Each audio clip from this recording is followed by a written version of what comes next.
E aí, galera, vamos finalizar nossa aulinha 2, né? Nós já tínhamos começado ao vivo e agora na gravação. Para a gente fechar aqui. Nós já havíamos ido até o princípio protetor e agora nós vamos finalizar aqui do princípio da irrenunciabilidade em diante. O princípio da irrenunciabilidade, galera, ele na verdade ele está baseado na ideia de indisponibilidade dos direitos trabalhistas como um todo. Tá? Óbvio que existem exceções, mas a regra é que você não pode dispor daquilo que te dá sustento. Né? Lembrem-se que o emprego ele é o instrumento que vai trazer para o empregado o seu sustento. A verba que ele recebe, o salário, né? Ele tem verba, é uma verba de cunho alimentar. Esse salário vai fazer com que esse empregado e sua família possam ser sustentados não só para sobreviver, mas principalmente para viver com dignidade. Então, a partir do momento que você começa a dispor de direitos trabalhistas, dispor dessas verbas que trazem para você o mínimo existencial, é como se você quisesse se matar. Então, o direito do trabalho não admite, via de regra, a renúncia a direitos trabalhistas. Beleza? É só você parar e prestar atenção no seguinte: o ordenamento jurídico como um todo, ele é contrário a você dispor da própria vida. Né? Se você olhar o próprio Código Penal, só não existe crime para quem comete o suicídio porque não dá para você penalizar a pessoa, né? Porque ela vai morrer, então não dá para você penalizar. Mas para quem incentiva e instiga o suicídio, tem crime. Então você percebe que o tempo todo a nossa legislação, o sistema jurídico, o ordenamento jurídico brasileiro, ele é contrário a situações em que a pessoa abre mão do seu próprio sustento, da sua própria dignidade. Então, o direito do trabalho não poderia ser diferente. Se as verbas trabalhistas são verbas de cunho alimentar, se elas são verbas que são necessárias para a pessoa sobreviver e viver com dignidade também, eu não posso ficar dispondo dos meus direitos trabalhistas. Daí, renúncia é o tipo de ato trabalhista que não é permitido como regra para as relações individuais de trabalho. Beleza? Bom, mas atrelado a esse princípio da irrenunciabilidade, eu sempre costumo trazer outros três, atrelados, né? Outros três. E eu queria falar rapidamente deles com vocês, porque nós vamos ter uma aula específica para poder tratar de cada um. Um deles é o princípio da intangibilidade salarial, o outro é o da irredutibilidade salarial e o outro é da impenhorabilidade salarial. Todos eles têm um pouco a ver com esse princípio da irrenunciabilidade, porque a ideia deles é a mesma. Se eu não posso dispor do meu sustento, eu também não posso querer que o Estado disponha do meu sustento de alguma maneira, que o empregador disponha do meu sustento de alguma maneira. Então é óbvio que, por exemplo, quando eu falo em intangibilidade salarial, eu estou falando da impossibilidade, como regra, de um empregador fazer descontos no meu salário, de um empregador dizer para mim como eu tenho que gastar o meu salário. Né? Como regra, isso não pode acontecer. Existe exceção? Existem algumas exceções, mas a regra é que isso não pode acontecer. Como exceção, vocês têm um exemplo que vocês conhecem muito bem, que é quando a própria lei diz que tem que haver desconto. A lei previdenciária, por exemplo, ela diz que o INSS vai ser retido na fonte, né, no próprio contra-cheque. Ou seja, se o seu salário é X, você vai receber X menos o que você vai ter que pagar como contribuição ao INSS.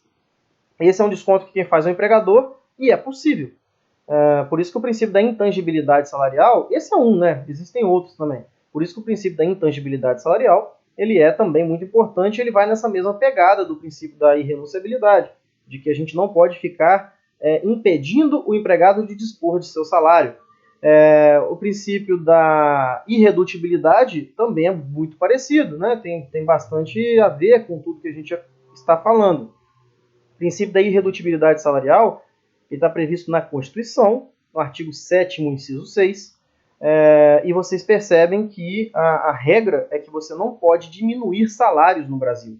O empregador não pode diminuir salário. Existe exceção? Existe exceção. A própria Constituição traz exceção. A Constituição fala que é salvo se houver previsão em acordo ou convenção coletiva. Não, Osório, mas acordo ou convenção coletiva não é feito pelo sindicato? Sim. Então, para que o sindicato vai querer reduzir salário dos seus representados? Né? Não tem sentido. Na verdade, em algumas situações, isso vai ser necessário. existem situações de crise econômica grave que se o empregador não tiver uma ajuda dos empregados, ele acaba quebrando. Né? E muitas vezes, quando a gente se depara com esse tipo de situação, os sindicatos eles acabam entrando numa negociação justamente para tentar fazer o seguinte, olha, ou eu reduzo o salário, ou então todo mundo vai ser mandado embora. Você prefere o quê? Passar um perrengue de alguns meses aí para depois voltar ao normal, ou ser mandado embora e perder seu emprego? Né? Então, em algumas situações, isso é justificável. Por isso que a Constituição já traz essa exceção, né? Sempre colocando o sindicato ali como papel principal, né? como protagonista dessas situações, para evitar abusos, para evitar que o empregado sofra, né? Porque você já sabe que o empregado, nós já conversamos, ele e o empregador, eles estão nessa relação aqui. O empregador tem os meios de produção, o empregado tem, né, a fome, a vontade de trabalhar, a necessidade de trabalhar. Então, a manifestação de vontade dos dois é diferente. Ah, mas ele já está contratado, Osório. Piorou, que agora ele vai ficar assim, pô, se eu não aceitar, eu perco meu emprego, eu vou perder meu sustento. Então, assim, não é uma coisa que se mude porque a pessoa foi contratada, né? Isso daqui pode mudar depois que ela for sair do emprego, aí já é outra discussão. Mas no momento da contratação, pré-contratação, durante o contrato, o empregado está com a manifestação de vontade dele realmente bem inferior à manifestação de vontade do empregador. Agora, no plano de vista coletivo, o buraco é mais embaixo. Por quê? Sindicato dos empregadores e sindicato dos empregados, ou empresas e sindicatos empregados, não há entre eles uma hierarquia, não há entre eles uma dependência, não há entre eles uma ideia de que um depende do outro, né? Como se não existe, vamos falar uma linguagem um pouco até mais chula, né? O sindicato do empregado não tem rabo preso com o sindicato do empregador, nem com o empregador em si. Se ele brigar com o empregador, o que vai acontecer? Nada. Quem sustenta ele são os empregados, não é o empregador. Né? Na verdade, se você parar para prestar atenção, o sindicato dos empregados ele tem algo a mais. Ele está aqui. Porque ele pode fazer greve. E se ele fizer greve, o empregador está lascado. Na maioria das vezes. Né? Já o empregador não pode fazer greve, que é o lockout, né? que é a paralisação do empregador. Isso não pode acontecer no Brasil, inclusive é crime. Então, se você parar para prestar atenção, do ponto de vista coletivo, é muito mais fácil você entender que o Sindicato dos Trabalhadores está com mais força na hora de colocar sua manifestação de vontade do que o próprio Sindicato dos Empregadores ou as empresas, certo?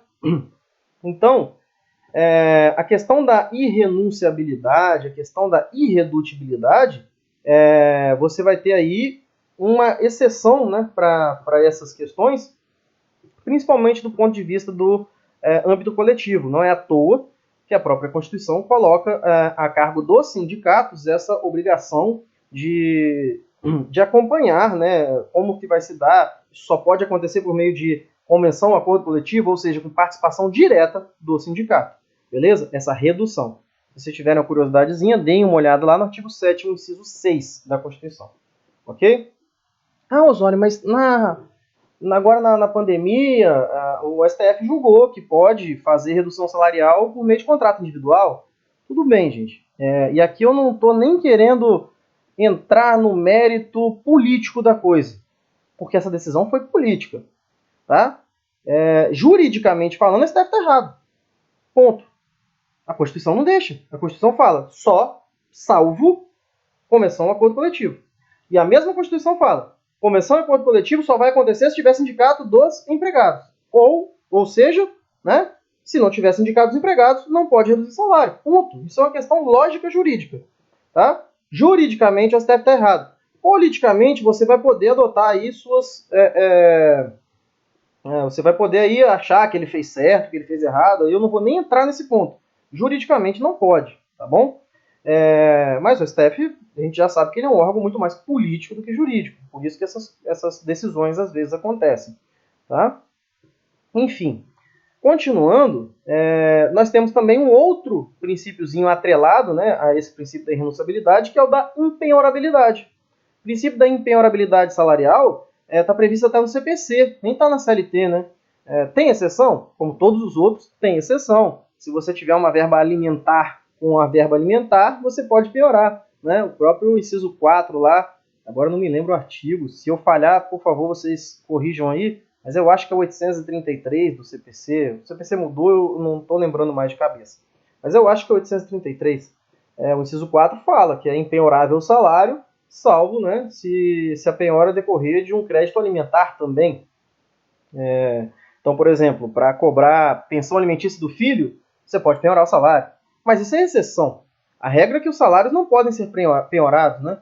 Como os salários são verba alimentar, são verbas que preferem a todas as outras. Uma verba de hipoteca, tributária, não vai poder penhorar salário. Beleza? Osório, lá o STJ tem um entendimento. Tá, entendimento do STJ que ele interpretou a lei do jeito dele, mas a princípio, se não for verba alimentar, né, pelo que o CPC diz, não pode penhorar. Beleza? Então, assim, a gente tem esses 4, né, pilares aí dos princípios com I, né, irrenunciabilidade, intangibilidade salarial, irredutibilidade salarial, impenhorabilidade salarial. Todos esses são princípios que têm a mesma direção, né, vêm na mesma direção e têm o mesmo fundamento. A ideia de que a verba trabalhista é alimentar, né, a ideia de indisponibilidade desses direitos, porque dispor desse direito é basicamente a mesma coisa que dispor do seu sustento. Beleza? Por isso que, mesmo havendo exceções, a regra é de que nós vamos usar a irrenunciabilidade salarial nas relações individuais de trabalho. No plano coletivo, a irrenunciabilidade ela sempre foi bastante observada também, principalmente pela jurisprudência, mas com um pouco de ressalvas. Com a reforma trabalhista, essas ressalvas se acentuaram muito. E eu trouxe aqui para vocês no roteirinho 2 delas, que são 2 mudanças muito significativas com relação a essa irrenunciabilidade. Né? Vocês percebem que, pelo que eu coloquei para vocês aí do artigo 8º, parágrafo 3º, e artigo 611-A, parágrafo 2º, ambos incluídos pela reforma trabalhista, nós vamos ver que agora a nossa legislação prevê uma possibilidade real de renúncia de direitos trabalhistas, né, que pode acontecer, né, nas relações sindicais, aí, nas relações coletivas de trabalho. Então, vamos lá, olha o artigo 8º, parágrafo 3º. No exame de convenção coletiva ou acordo coletivo de trabalho, a Justiça do Trabalho analisará exclusivamente a conformidade dos elementos essenciais do negócio jurídico, respeitado o disposto no artigo 104 do Código Civil, e balizará sua atuação pelo princípio da intervenção mínima na autonomia da vontade coletiva. Então, 2 coisas chamam a atenção aqui. Intervenção mínima na autonomia da vontade coletiva, ou seja, o Estado não tem que ficar interferindo materialmente, né, no conteúdo das convenções coletivas, dos acordos coletivos. O Estado, na verdade, a gente pode voltar aqui quando ele refere o Código Civil, o Estado, na verdade, ele tem que se limitar, de acordo com a reforma trabalhista, a observar se nós temos um negócio jurídico existente e válido, né, que vocês estudaram já na escada kantiana, agente capaz, objeto lícito, determinado ou determinável, forma prescrita ou não defesa em lei, manifestação de vontade livre. É isso que o juiz do trabalho que o juiz do trabalho deve se atentar pela reforma, de acordo com a reforma trabalhista. E a reforma trabalhista foi mais além. Se você analisar direitinho, o artigo 611-A, parágrafo 2º, a gente existia um entendimento na Justiça do Trabalho de que quando você estivesse diante de um acordo coletivo ou de uma convenção coletiva, para as cláusulas que tragam vantagens para o empregador fossem válidas, elas teriam que ter uma contrapartida específica para o empregado. Ou seja, se eu estou dando uma vantagem para o empregador, eu tenho que dar uma vantagem para o empregado. E não é só isso. Não é que você tinha que interpretar num contexto, não. Tinha que estar escrito, olha, lá na cláusula primeira eu dei essa vantagem para o empregador. Por isso que aqui na cláusula terceira, fazendo referência àquela cláusula primeira lá, eu estou dando uma vantagem como contrapartida para os empregados agora. Beleza? Se você não fizesse isso, existe um entendimento de que essas cláusulas que eram contrárias aos empregados, né, que eram cláusulas de renúncia de direitos dos empregados, elas seriam nulas. Beleza? Veja como ficou agora depois da reforma. A inexistência de expressa indicação de contrapartidas recíprocas em convenção coletiva ou acordo coletivo de trabalho não ensejará sua nulidade por não caracterizar um vício do negócio jurídico.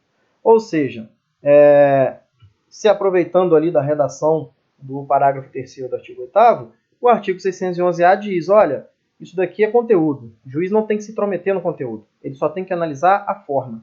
Beleza? Então, haver contrapartida, não haver contrapartida, pouco importa. A convenção ou o acordo serão válidos. Beleza? Particularmente, e aqui ninguém é obrigado a concordar comigo, mas particularmente, já expondo a minha opinião, eu entendo que esses dois artigos seriam muito bons, muito interessantes, em qualquer contexto que não fosse o nosso. Por quê?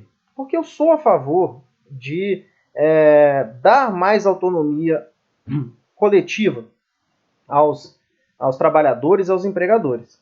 Até porque eles vivem a sua própria realidade, então eles têm, de certa forma, uma facilidade de saber o que é melhor para si mesmos, né? Porém, por que no Brasil, na minha opinião, não dá muito certo isso? Por dois motivos. Primeiro, por causa que no Brasil nós não temos pluralidade sindical.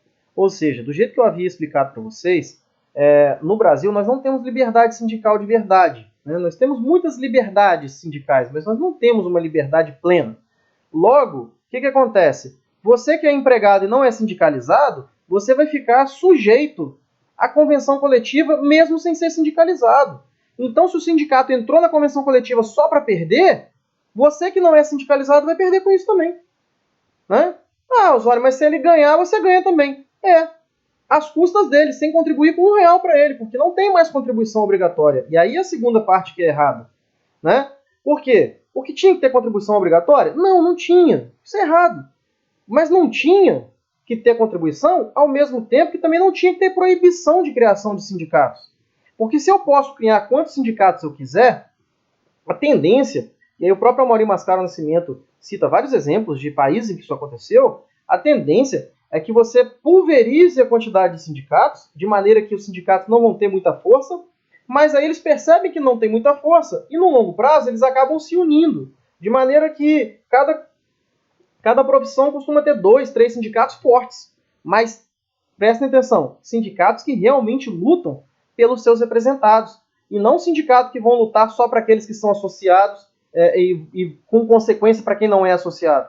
Né? Então esse é o grande problema. Você dá uma autonomia coletiva muito grande para pessoas que vão decidir o futuro de pessoas que não são representadas por esse sindicato. Então no Brasil é muito complicado você aplicar esse entendimento, você deixar para o sindicato, principalmente agora um sindicato que tende a empobrecer, já que não tem contribuição obrigatória, e se mantém aquela obrigação que eu já comentei com vocês de fazer as vezes de defensoria pública, então assim, você acaba dando aso a falcatruas, a tentativa de se beneficiar individualmente por meio de sindicatos. Não que isso vá acontecer o tempo todo ou com todo mundo, mas realmente isso influencia. Tá? Você vai perdendo poder, você vai perdendo dinheiro, né? Você vai... e você tem uma decisão que implica todo mundo, mesmo aquele que não é sindicalizado. Isso é muito perigoso.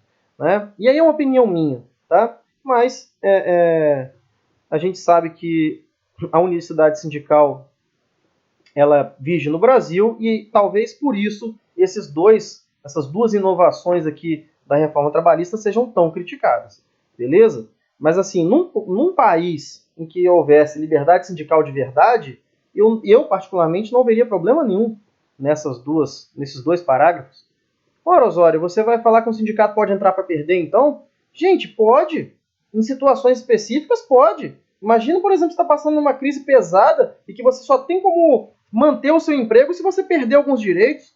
Você prefere o quê? Perder alguns direitos de maneira temporária ou perder o emprego de uma vez só? Né? Então, muitas vezes, o sindicato ele vai se ver nessa obrigação realmente de entrar para perder, mas Você trazer isso para uma situação em que pessoas que não são associadas vão ter repercussão individual, né? A atitude do sindicato vai ter repercussão individual para elas, eu acho isso muito injusto. Isso, na verdade, é ditatorial, né? Isso daí vem de Vargas. Enfim, mas essa é a crítica que eu tenho, que alguns doutrinadores têm em relação à reforma trabalhista, mas não é uma reforma, não é uma crítica exatamente apenas a esses dois artigos, né? E sim a estrutura que a gente tem de sindicato no Brasil hoje em dia. Beleza? Bom, o próximo princípio que a gente tem aí é o princípio da continuidade da relação de emprego. Esse princípio da continuidade, ele é um princípio que nos remete a uma ideia de lógica. Por quê? Porque é o seguinte, quando você trabalha para sobreviver. Você quer o seu salário para poder se sustentar, a si e a sua família, né? Então, como nós somos seres humanos, e todo ser humano precisa se sustentar, precisa comer todo dia, todo mês, a presunção é que quando você entra no emprego, você não entra no emprego para sair logo. A presunção é que você entra para ficar de vez, né? Até aposentar, até morrer, sei lá. Mas não para entrar e ficar, sei lá, 2 meses, entrou para ficar 1 ano. Essa não é a presunção. A gente não tem a presunção de que eu preciso comer por 1 mês, que eu preciso comer só por 1 ano. Não, a presunção é que eu preciso comer sempre, né? Então, o princípio da continuidade da relação de emprego, ele é essa presunção de que todo emprego, se não houver nada escrito, nada expresso em sentido contrário, ele vai ser considerado por tempo indeterminado. Até porque isso é lógico, beleza? Tem a lógica da necessidade do emprego, né? E da sua extensão ao longo do tempo, beleza? Inclusive, nós vamos estudar com mais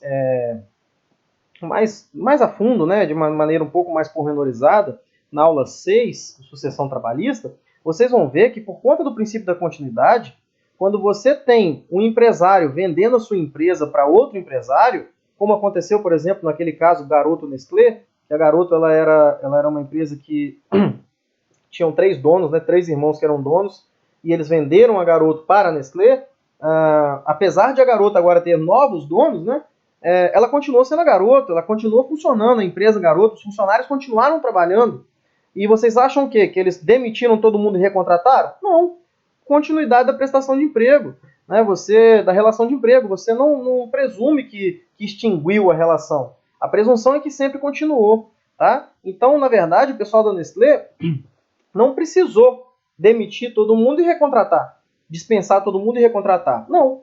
Né? No máximo, não sei se fizeram, mas se fizeram, o máximo que eles poderiam fazer ali, até para regularizar, vamos dizer assim, né?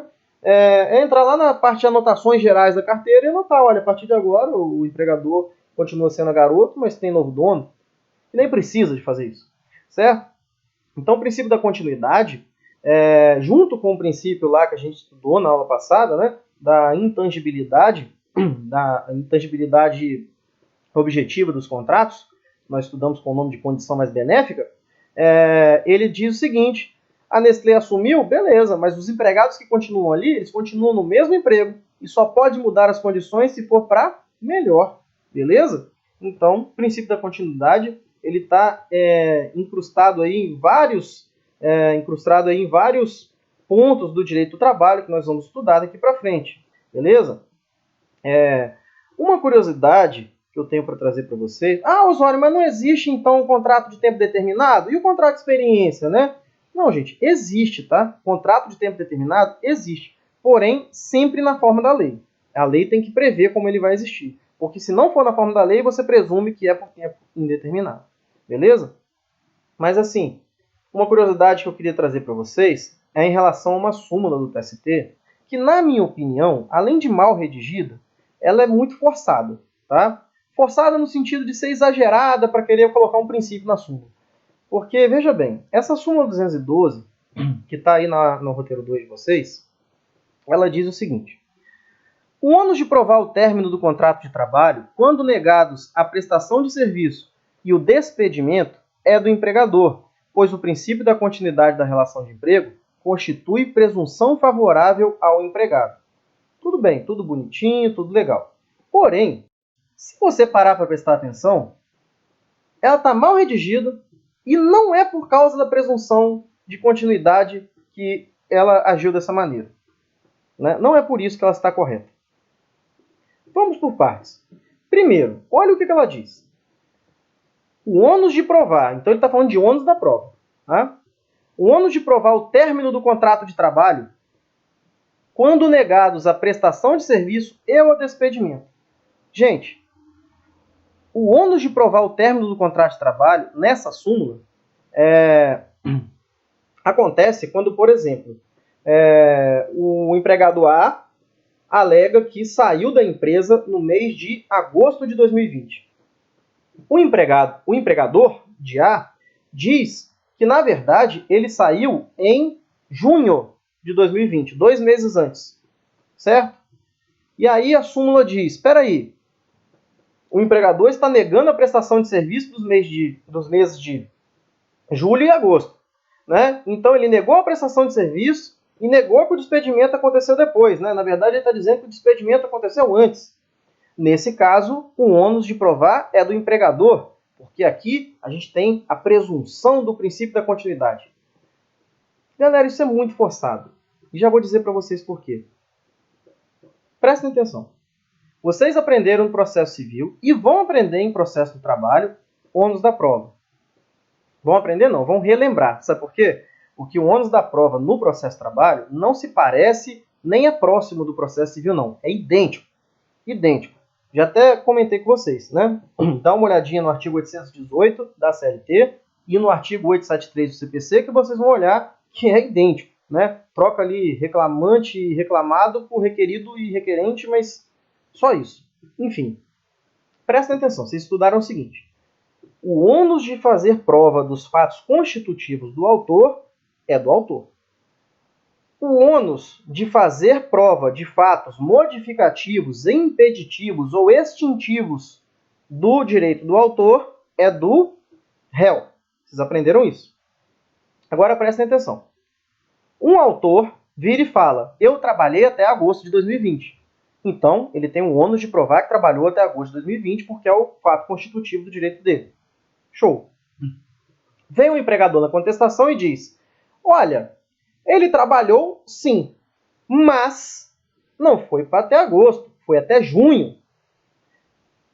De novo, olha, ele trabalhou sim, mas não foi até agosto, foi até junho. Opa, nós temos uma nova história, né? Nós temos aqui um fato modificativo desse direito. Ele falava que foi até agosto, mas o empregador disse que é até junho. Se o empregador pôs um fato modificativo, de quem é o ônus? Do empregador. Então, o que tem a ver a continuidade da relação de emprego aqui? Na minha opinião, nada. Beleza? O TST usou essa ideia na súmula, mas, na minha opinião, isso nada mais é do que distribuição do ônus da prova. Beleza? Enfim, outra coisa.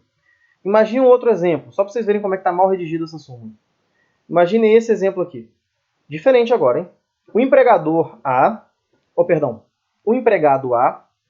fala para o juiz o seguinte. Eu trabalhei de janeiro até agosto de 2020 para o Osório.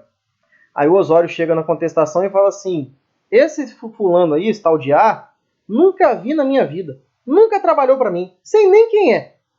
Essa é a minha contestação. Aí eu te pergunto, de quem é o ônus de provar? Lê a súmula 212. Se você ler desavisado, você vai achar que o ônus é meu. Mas prestem atenção. Ele falou que trabalhou. Eu disse que ele nunca trabalhou para mim. A minha contestação foi negativa geral.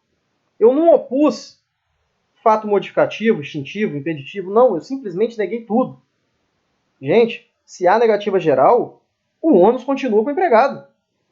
Então, Osório, mas por que a súmula 212 está assim então? É porque se você buscar os precedentes em que ela se baseou, você vai perceber que em todos eles o empregador não negava que o cara tinha trabalhado. Né? Ele apenas opunha um fato modificativo. Por isso que eu acho que não tem nada a ver com a continuidade da relação de emprego. Por que eu coloco essa súmula aqui para vocês? Primeiro porque está com o nome, né? Continuidade da relação de emprego na própria súmula. Segundo porque os próprios livros costumam dar esse exemplo para vocês. Na minha modesta opinião, não tem nada a ver. É uma forçação de barra danada. Mas fica aí para conhecimento de vocês. Beleza? Continuando, nós temos aqui também o princípio da primazia da realidade. O princípio da primazia da realidade, pessoal, ele costuma dar um choque de realidade em vocês, com perdão do trocadilho. Por quê? Vocês estão acostumados lá com o direito civil, né? E aí no direito civil, se por acaso eu chegar e falar assim, eu comprei uma casa do João, agora essa casa é minha. Você, civilista, vai falar assim, será que ela é sua, Osório? Mostra para mim, lá no registro do cartório de registro geral de imóveis, se o registro está em seu nome. Não, eu tenho um contrato de compra e venda aqui, Osório e João, já paguei o João aqui o recibo. Tudo bem, vamos lá no registro? Aí no registro está em nome de quem? João. Essa casa é minha? Não é, é do João, né? Porque no direito civil, muitas vezes, vale mais o que está escrito do que o que aconteceu de verdade. O óbvio, gente, que eu estou ali com um contrato de compra e venda e tudo mais, eu vou poder pedir pro cartorário trocar o nome, tudo bem. Mas enquanto não trocar, a casa não é minha. A casa passa a ser minha a partir do momento que o meu nome estiver ali, né? Então vale mais o que está escrito do que o que acontece de fato, muitas vezes. No direito do trabalho é o contrário. No direito do trabalho, eu posso chegar e falar assim, ô João, vem trabalhar para mim, estou precisando de um empregado, cara. Quero que você faça tudo que o empregado faz. Só que eu não tenho como pagar o empregado. Então eu vou fazer um contrato de prestação de serviço que você vai prestar serviço para mim num contrato civil e não trabalhista.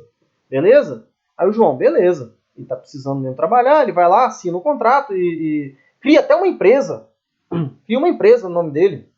Uma MEI, João ME, para trabalhar para mim. Né? Então, nós temos um contrato civil de prestação de serviços entre as empresas do Osório e do João e tal. E no mundo real? No mundo real ele é meu empregado. Porque ele faz tudo que o empregado faz, né? Ele não faz nada que a empresa faz de verdade. A única coisa que a gente faz que a empresa faz é pagamento do jeito que a empresa faz, né? Para a gente poder pagar menos imposto, para eu não precisar de pagar verba trabalhista para ele. Só isso. Beleza? Se isso bate na Justiça do Trabalho, e eu, na minha contestação, falo assim, mas o João quis, ele assinou. Aqui, ó, nós temos um contrato de prestação, ele não é meu empregado, não. O juiz, se ele perceber que no mundo real o que aconteceu foi uma relação de emprego, ele não vai estar nem aí para o meu contrato, nem aí para mim. Né? Ele vai simplesmente ler esse artigo 9º, que é, junto com o artigo 468 que a gente falou na aula passada, um dos dois artigos mais importantes da CLT, do direito material, né? Que vai falar aqui do princípio da primazia da realidade, também chamado aqui de contrato realidade por alguns. Artigo 9º. Serão nulos de pleno direito os atos praticados com o objetivo de desvirtuar, impedir ou fraudar a aplicação dos preceitos contidos na presente consolidação. Galera, qualquer coisa que você fizer com intenção de fraudar, de dar um jeitinho brasileiro, não interessa. Mas eu tenho um contrato, eu tenho um registro, eu tenho firma reconhecida. Não interessa, o que acontece no mundo dos fatos é muito mais importante. O cara pode entrar com uma ação falando assim, eu recebia 3 mil reais de salário e meu empregador só anotou na carteira 1.500. Osório, mas como é que ele vai provar então que ele recebia 3 mil? Testemunha? Às vezes na empresa não era só ele que recebia de forma equivocada. Às vezes na empresa, na hora de ele receber o pagamento, ele tinha testemunha que via ele recebendo 1.500 a mais. Né? Então, o juiz é obrigado a acreditar na testemunha? Óbvio que não. Mas se ele se convencer que a testemunha falou a verdade, se ele se convencer de que a testemunha falou a verdade, obviamente ele vai passar por cima do documento. Porque o que vale é o que aconteceu de fato, e não o que está escrito. Beleza? Então, o contrato realidade ele tem muito mais a ver com o mundo dos fatos do que com o mundo, né, das pactuações, dos contratos, né, escritos. Beleza? Não é que os contratos escritos não tenham força, tá, gente? Até tem. Só que não é essa força toda que vocês costumam aprender no direito civil. Beleza? Outro princípio que a gente tem aqui, né, lembrando que nesse roteiro 2 nós estamos falando dos princípios do direito do trabalho, um princípio estudado aqui pelos nossos doutrinadores, especificamente fazendo remissão ao Américo Plá Rodrigues, né, que eu já havia comentado com vocês, é o princípio da igualdade. Mas aí você vai falar assim, Osório, o princípio da igualdade não é do direito do trabalho, não, pô, de qualquer parte do direito. Sim, só que no direito do trabalho ele assume uma característica específica que você vê menos nos outros direitos, que é a ideia de igualdade sempre como proteção contra discriminações. A ideia de não discriminação, certo? A ideia de incluir mulheres no mercado de trabalho, de incluir aprendizes, de incluir deficientes, de proibir despedidas arbitrárias. Se vocês quiserem aí, tiverem curiosidade, deem uma lida, uma lei muito pequena. Pode ler só o artigo 1º e o 4º, que são os que mais importam a nossa matéria. Tem 4 artigos a lei. Leiam só o 1º e o 4º. A Lei 9.029, de 95, vocês vão perceber a força da não discriminação, né? Inclusive punida, né, quando você tem contratações ou dispensas discriminatórias no Brasil, certo? Então, assim, isso é uma característica muito própria do direito do trabalho, né, de enxergar a isonomia mais como uma ideia de não discriminação, até mesmo do que propriamente somente isonomia material e tudo mais. Beleza? Coloquei aí para vocês também, inclusive, alguns exemplos constitucionais, né, do artigo 7º, dos incisos 30, 31, 32, 34, todos eles que fazem remissão a essa não discriminação. Beleza? E, por fim, fazer aqui para vocês 2 menções honrosas. Por que eu digo menções honrosas? Porque, na verdade, o Américo Plá Rodrigues quer fazer crer que esses princípios são trabalhistas. Na verdade, eles são, só que eles não são só trabalhistas. Né? Todo livro que vocês pegarem para estudar vão fazer a mesma crítica. Eles não são só trabalhistas. O princípio da razoabilidade é só trabalhista? Não, você vai ter que julgar vai ter que aplicar a razoabilidade em todos os ramos do direito. O princípio da boa-fé objetiva. Gente, ele está previsto no Código Civil. Eu vou dizer que ele é trabalhista? Não, ele é aplicado a todo tipo de contrato no Brasil. Né? Então, assim, como menções honrosas, que o Américo Plá Rodrigues traz como questões aqui de princípios do direito do trabalho, nós temos o princípio da boa-fé e também o princípio da razoabilidade, proporcionalidade, né, que eu costumo chamar aqui de postulados, seguindo o entendimento do Humberto Ávila. Mas, como aplicação desses princípios, vocês vão ter basicamente as mesmas ideias que vocês têm lá no direito civil mesmo, e nos outros ramos do direito, que vocês já aprenderam, né, na introdução ao estudo do direito. Então eu não vou me aprofundar tanto.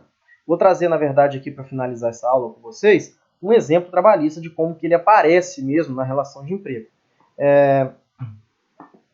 O artigo 477, ele vai trazer para a gente uma situação, que é a situação da rescisão do emprego, tá? A rescisão do contrato de emprego. A rescisão do contrato de emprego, ela se dá por vários motivos, né? Pode ser por pedido do empregado, pode ser sem justa causa por parte do empregador, pode ser por justa causa por uma falha do empregado, pode ser por justa causa por uma falha do empregador, que é o que a gente chama de rescisão indireta. Então, assim, tem vários motivos. Só que quando acontece essa extinção do vínculo, o empregador ele vai elaborar um documento chamado Termo de Rescisão do Contrato de Trabalho, que é carinhosamente chamado de TRCT, né? São as iniciais, TRCT, Termo de Rescisão do Contrato de Trabalho. E esse termo, nesse termo, né, vão constar ali as verbas que são devidas na saída do empregado, né, 13º proporcional, saldo de salário, aviso prévio, se ele é indenizado, se ele é trabalhado, férias proporcionais, todas as verbas a que o empregado tem direito, inclusive os descontos, né, de INSS, imposto de renda e tudo mais. E aí o empregado, ele assina esse termo como se estivesse dando um recibo, né, daquelas verbas. Então é por isso que o empregador, ao pegar a assinatura do empregado, ele paga o empregado. Show? Porque ele está pegando um recibo, né? Pagou, pegou o recibo. Beleza. Só que tem um prazo para o empregador fazer esse acerto.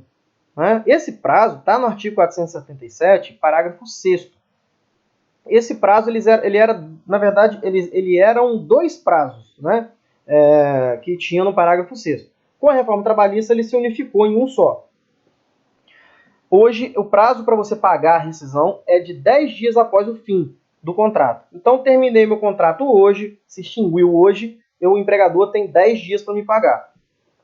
Se ele não me pagar nesse prazo, do parágrafo 6º, aí eu vou aplicar a multa prevista no parágrafo 8º. Tá? Parágrafo 8º do 477 vai falar: a inobservância dos 10 dias de prazo do parágrafo 6º sujeitará o infrator à multa, né, de 160 BTN por trabalhador. Essa é uma multa que vai ser paga para o Ministério do Trabalho, né, que atualmente é o Ministério da Economia. Bem assim ao pagamento de multa a favor do empregado, ó, em valor equivalente ao seu salário. Quer dizer, se você atrasar e não pagar dentro dos 10 dias, além de pagar as verbas de rescisão, você ainda será obrigado a pagar uma multa no valor de um salário daquele sujeito, daquele empregado. Perfeito? E onde que entra a boa-fé objetiva aqui? Entra no seguinte sentido. Olha só a última parte desse parágrafo 8º. Ó, vai ter bem assim o pagamento de multa a favor do empregado, salvo quando comprovadamente o trabalhador der causa à mora. Perceberam?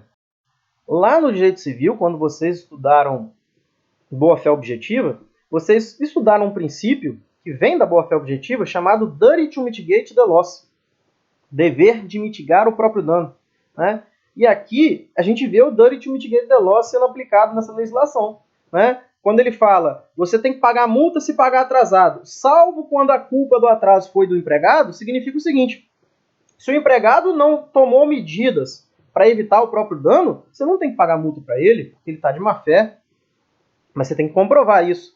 Por exemplo, imagina num caso que você... vamos lá, hoje é dia 10, o camarada saiu hoje, encerrou o vínculo hoje. Eu tenho até o dia 20 para pagar, né? Prazo de direito material não é dia útil, é dia corrido e tal, então tem até o dia 20 para pagar. Aí eu falo pro sujeito, ô sujeito, dia 14, você tem como dar um pulo aqui na empresa para receber? Ah, tenho, beleza. Chega o dia 14, ele não vai. Aí no dia 15 você liga para ele. O que houve? Ah, acabei esquecendo. Posso passar aí? Ah, vem aqui amanhã, dia 16. Beleza. Ele também não vai. Aí você começa a ficar preocupado. Ô sujeito, você não tem a conta para depositar não? Não, tenho não, mas eu vou aí amanhã, dia 17. Beleza. E o cara vai te enrolando. Chega dia 20. E você fala com ele, rapaz, vem para cá agora, porque é meu último dia de prazo para te pagar. Ele, não, rapaz, vou sim, desculpa, vou sim. E te enrola. No dia 21, ele entra com a ação trabalhista para quê? Pedindo o pagamento do termo de rescisão mais a multa, né? Esse cara realmente está falando a verdade? Né? Você não pagou o termo de rescisão dentro do prazo? Sim, ele está falando a verdade. Mas ele está de boa fé? Óbvio que não. Daí, você comprovando que isso aconteceu, em tese, pelo que está escrito aqui no parágrafo 8º, você poderia usar isso de argumento e dizer o seguinte, ó, juiz, eu estou tentando pagar esse cara já tem um tempão, olha o tanto de ligação que eu já fiz, e-mail, não sei o quê, né? E ele não quer receber. Então ele fez isso de má fé, ele não tem que receber. Vamos aplicar a parte final do parágrafo 8º. Alguns juízes entendem que é um caso de aplicação, por exemplo. Outros juízes vão dizer o seguinte, peraí, você quer pagar e o cara não quer receber. O que você faz quando você quer pagar e o cara não quer receber? Vamos lá, processo civil. Isso mesmo, ação de consignação em pagamento. Então, empregador, se você não fez a ação de consignação em pagamento, você não fez porque você não quis. Você não pode imputar essa culpa ao empregado. Quer dizer, tem juiz que pensa assim, e aí ele acaba mandando pagar a multa, dizendo o seguinte, o parágrafo 8º fala que é salvo quando comprovadamente o trabalhador der causa à mora, né? Se você não fez a ação de consignação em pagamento, você não evitou a mora também, então você vai ter que pagar, certo? Enfim, são posições que a gente tem aí, né, no judiciário, alguns juízes aplicam aplicam a multa, outros não aplicam a multa, em casos como esse que eu acabei de contar para vocês, mas fica aí como exemplo para vocês, né, de que a gente realmente aplica sim o princípio da boa-fé objetiva, né? O duty to mitigate the loss é um grande exemplo, beleza? Com isso, galera, a gente finaliza esse roteiro 2, e para não deixar vocês com curiosidade, eu vou fazer com vocês agora a questão da aula, tá? É uma questão de prova de magistratura trabalhista e ela quer que você considere as alternativas de 1 a 4 e depois vai falar, está correto o que se afirma apenas em... Vamos lá.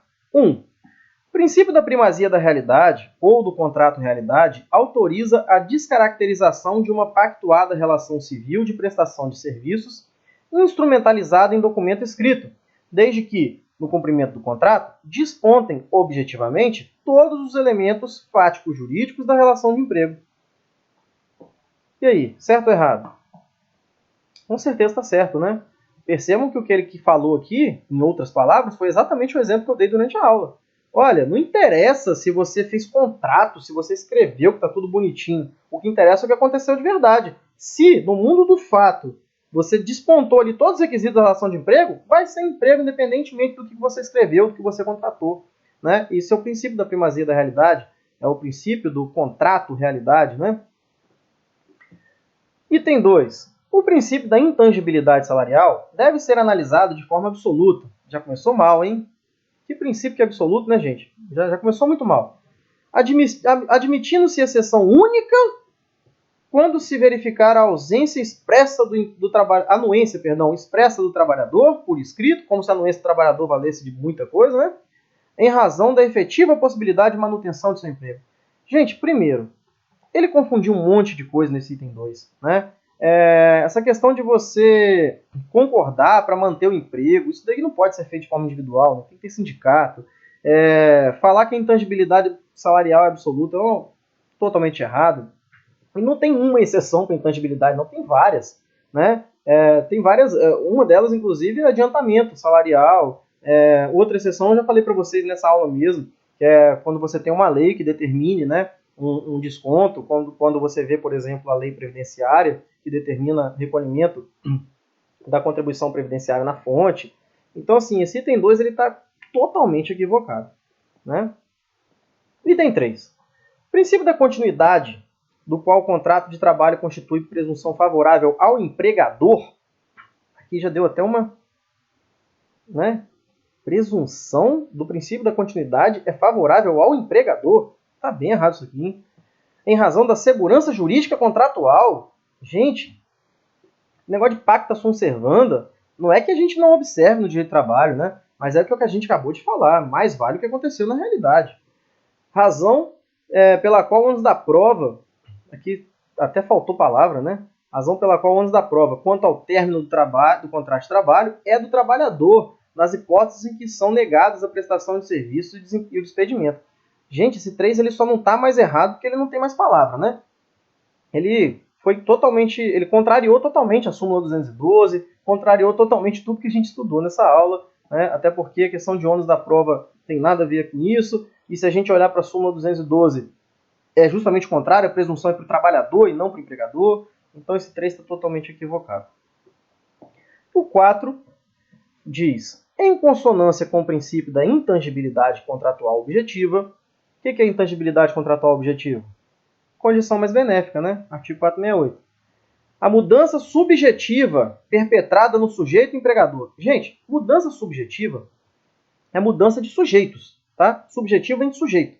É só ir pelo óbvio mesmo, tá? Então a mudança que acontece no sujeito empregador não se configura apta a produzir mudança no corpo do contrato, em seus direitos e obrigações. Justamente aquilo que eu vinha falando para vocês, né? A gente vai ter uma aula 6 específica sobre isso, sobre sucessão trabalhista, o caso da Garoto com a Nestlé. O fato de a Nestlé ter assumido ali a empresa Garoto não quer dizer que ela tenha que mandar todo mundo embora e recontratar. Na verdade, não muda nada, é o mesmo emprego, e por ser o mesmo emprego, o princípio da condição mais benéfica nos diz que para mudar alguma coisa só pode mudar se for para melhor. Então esse item 4 está realmente correto.